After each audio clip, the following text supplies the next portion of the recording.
Hello and welcome back. We have a lot to get through tonight because the political and legal landscapes are shifting under our feet simultaneously. We are looking at a convergence of hard data, polling numbers that are flashing warning signs for the Republican establishment, and a legal drama involving Ghislaine Maxwell and Donald Trump that has just escalated into a high-stakes standoff.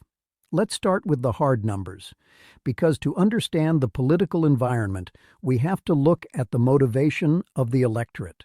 We are looking at new data regarding the midterm elections, and if you are a Republican strategist, this is the kind of data that keeps you up at night. The Democrats are currently sitting on a significant advantage in enthusiasm. They are highly motivated to get to the ballot box later this year. Now, when we analyze these midterms, we look at something called the generic congressional ballot. For those who might not follow political science jargon, this is a standard poll question where voters are simply asked, if the election were held today, would you vote for the Democrat or the Republican in your district? It strips away the specific names of candidates and measures the raw brand strength of the two parties. Right now, Democrats are holding a 5-point lead on that generic ballot. On the surface, 5 points might sound modest, but context is everything. When we look back at historical data, this is the exact same advantage, point for point, that Democrats held among registered voters in January of 2018. Why does that year matter? Because 2018 was a wave election. It was a cycle where the House of Representatives flipped and Republicans lost significant ground. So we have a slim Republican majority in the House right now. If these numbers hold, if the motivation gap remains this wide, that slim majority is in serious jeopardy. The data suggests we are seeing a mirror image of that 2018 momentum, driven by a base that is eager to turn out. But while the political machine is crunching those numbers, there is a much darker, more complex story unfolding in the legal world. This involves Ghislaine Maxwell, the convicted associate of Jeffrey Epstein, and her direct interactions with Congress regarding Donald Trump. This situation has turned into a masterclass in legal maneuvering and political leverage. Here is the reality of the situation. Ghislaine Maxwell has been called to testify before Congress. The questions being put to her are not vague. They are not about the general operations of Epstein's Island. They are specifically targeting her knowledge of Donald Trump. Representative Ro Khanna and the committee have drafted detailed inquiries. They want to know, on the record, did Maxwell or Epstein ever arrange access to underage girls for Donald Trump? Were there discussions about pardons or clemency with Trump's representatives? What were the financial dealings? These are the questions that have been whispered about for years, and now they are being asked in an official congressional setting. And Maxwell's response? Total, absolute silence. She is pleading the Fifth Amendment to every single substantive question. Her legal team has sent a letter to House Oversight stating clearly that she will invoke her right against self-incrimination in response to all questions, and that the committee will get zero new facts from her while her appeals are pending.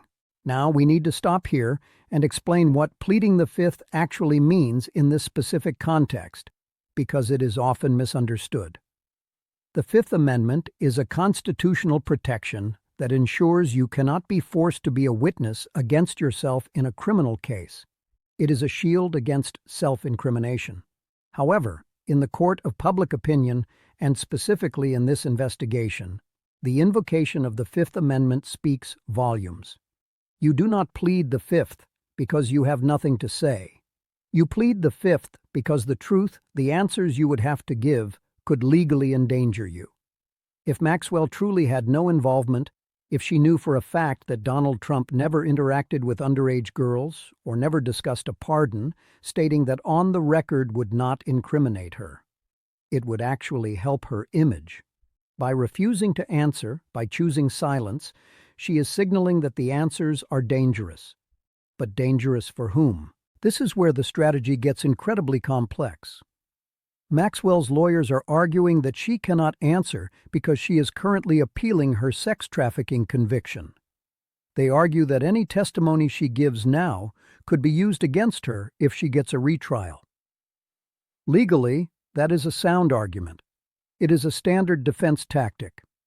But there is a glaring inconsistency here that we have to highlight. Representative Ro Khanna pointed out something critical. Maxwell has previously met with Deputy Attorney General Todd Blanche. During those meetings, she discussed topics related to Epstein without invoking the Fifth Amendment. So, we have to ask the logical question. Why was she willing to talk to Donald Trump's Justice Department, specifically his Deputy Attorney General, but she is now refusing to talk to Congress? The difference lies in the setting and the stakes. A meeting with the DOJ can be private. It can be part of a negotiation. A congressional deposition is a political minefield. But some analysts suggest this inconsistency points to a shift in her risk calculus. It suggests that perhaps she was willing to talk when she thought it might help her. But now that the questions are adversarial, she is shutting down. But here is the twist that takes this from a legal dispute to a political crisis. Maxwell's legal team has floated a trial balloon.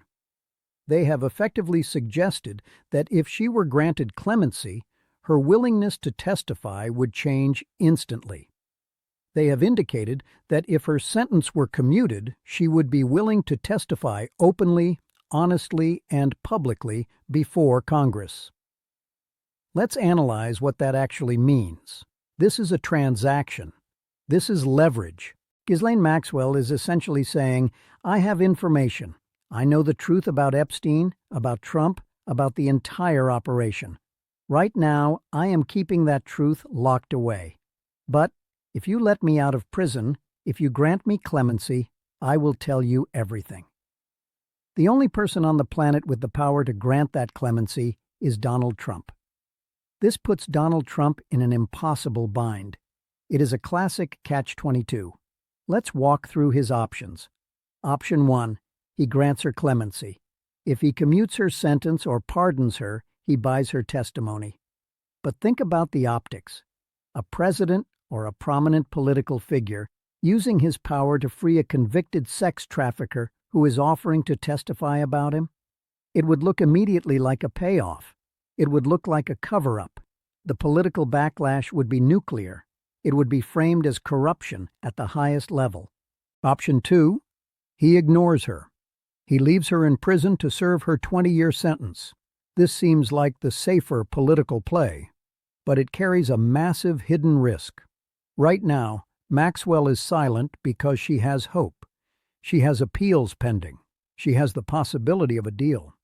But what happens if the appeals fail? What happens when she realizes she is going to die in prison? A person with nothing left to lose is the most dangerous person in the world to a politician with secrets. If Maxwell realizes no help is coming, she could decide to talk simply for the sake of history or spite or a book deal. Her silence is not guaranteed forever. It is only guaranteed while she thinks it has value. This situation is compounded by the charge of hypocrisy. We have to look at the history here. In his own business dealings, specifically during the New York fraud depositions, Donald Trump invoked the Fifth Amendment over 400 times. He is on video stating, "Anyone in my position not taking the Fifth Amendment would be a fool." He views the Fifth Amendment as a smart, tactical tool for himself. But now, that same tool is being used by Ghislaine Maxwell, and it is creating a wall of silence around his own conduct. It leads the public to ask, what are they afraid of? If the answers to these questions were innocent, why is the most famous defense strategy in the country being deployed to stop them from being heard? The silence is actively freezing the narrative. It leaves everyone in a state of suspension. By refusing to deny the allegations under oath, Maxwell is not clearing Donald Trump's name. She is leaving the question mark hanging over his head. And this isn't just about Maxwell. We are seeing a flood of documents being released by the DOJ, millions of pages of internal Epstein files, flight logs, and transcripts. Every time a new document drops, investigators and journalists scour it for connections. Maxwell is the one person who could provide the context, the who, what, where, and when, to either confirm these suspicions or debunk them. Her refusal to talk deprives Donald Trump of exoneration, just as much as it protects him from incrimination. There is also the matter of immunity. This is a legal concept we need to understand to see where this goes next. Prosecutors have a tool called use immunity. If the government really, desperately wanted to hear what Maxwell knows, they could grant her immunity for her testimony. If you are granted immunity, you can no longer plead the Fifth because your testimony cannot be used against you. You are legally compelled to speak. However, it is highly unlikely that Donald Trump's allies or his Department of Justice would ever offer that deal to Maxwell, because it forces the truth out into the open.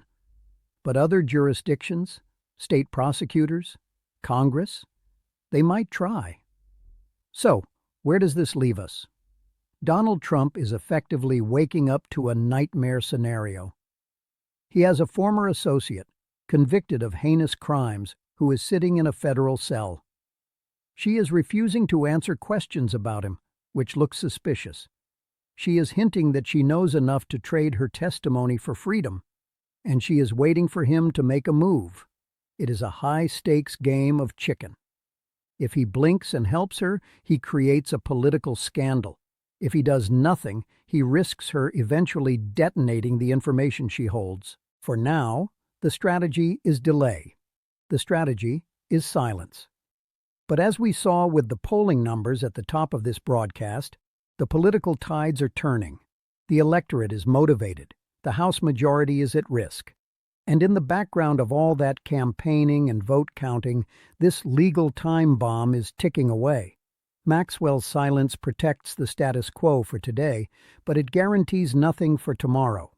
And in the world of high-stakes political investigations, uncertainty is the enemy. We will continue to monitor the court filings and the congressional response. Because if one thing is certain, it is that Ghislaine Maxwell knows the full story, and right now, she is the only one deciding when or if the world gets to hear it.